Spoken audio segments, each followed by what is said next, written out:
Hi friends, welcome to my channel. ఇక fathers day రోజు రామ్మూర్తి భాగ్య దగ్గరికి రావడంతో భాగ్య రామ్మూర్తికి ఫాదర్స్ డే విషెస్ చెప్పి మరి ఇంట్లోకి తీసుకెళ్ళి హాల్లో కూర్చోబెడుతుంది. ఇక పిల్లలు కూడా ప్రేమగా మాట్లాడుతూ ఉంటారు రామ్మూర్తితో. ఇక అంజు పాప అయితే తను చేసిన డ్రాయింగ్ని రామ్మూర్తికి చూపించేస్తుంది.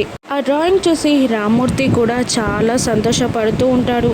ఇక భాగ్య రామ్మూర్తికి ఏం కావాలి నాన్న అని అడుగుతూ రామ్మూర్తికి అడిగిందల్లా ఇస్తూ ఉంటుంది భాగ్య. ఇక రామ్మూర్తి భాగ్యతో ఇలా అంటూ ఉంటారు, ఫాదర్స్ డే సందర్భంగా అమర్కి బాబు గారికి అంజు పాప ఒక డ్రాయింగ్ని గిఫ్ట్గా ఇచ్చింది కదమ్మా. ఆ డ్రాయింగ్లో వాళ్ళ అమ్మా నాన్నని అచ్చు దిద్దినట్టు డ్రా చేసిందమ్మా అంజు పాప. చాలా చక్కగా డ్రా చేసింది.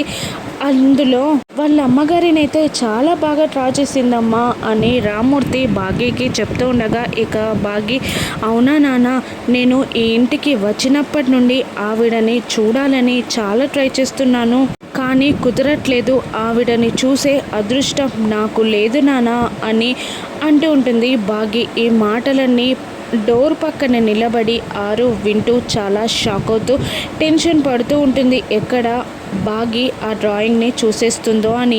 అవునా అమ్మ, ఆ డ్రాయింగ్ పేపర్ ఇప్పుడు మీ రూమ్లోనే ఉందంట, వెళ్ళి చూడమ్మా అని రామ్మూర్తి అనగా, ఇక భాగ్య పరుగున రూమ్లోకి వెళ్ళి ఎక్కడా అని ఆ డ్రాయింగ్ పేపర్ని వెతుకుతూ ఉంటుంది భాగ్య. ఇక ఆరు చాలా టెన్షన్ పడుతూ ఉంటుంది. ఇక భాగ్య ఆ డ్రాయింగ్ పేపర్ని ఓపెన్ చేసి ఇక ఆరు అమర్ పక్కన ఉండడం చూసి చాలా షాక్ అయిపోతుంది. ఇక పక్కింటి అక్కేంటి ఈయన పక్కనుంది, అసలు ఏమైంది, ఈవిడ ఇలా ఉండడం ఏంటి, ఈయన పక్కన ఈవిడ ఉండడం ఏంటి అని చాలా షాక్ అవుతూ కన్నార్పకుండా ఆ డ్రాయింగ్నే చూసేస్తుంది భాగ్య చాలా టెన్షన్ పడుతూ ఉంటుంది. ఇక భాగ్య ఆ డ్రాయింగ్ని చూసినందుకు ఆరు తల బాదుకుంటూ ఉంటుంది. ఇప్పటికైనా భాగ్య నిజం అర్థం చేసుకోగలుగుతుందా, ఆ పక్కింటి అక్కే అమర్ భార్య ఏంటి పెద్ద కొడలు అని భాగ్య తెలుసుకుంటుందా, లేదంటే మళ్ళీ ఏదైనా ట్విస్ట్ పెడతారా? రానున్న ఎపిసోడ్స్లో చూద్దాం. Thank you for watching.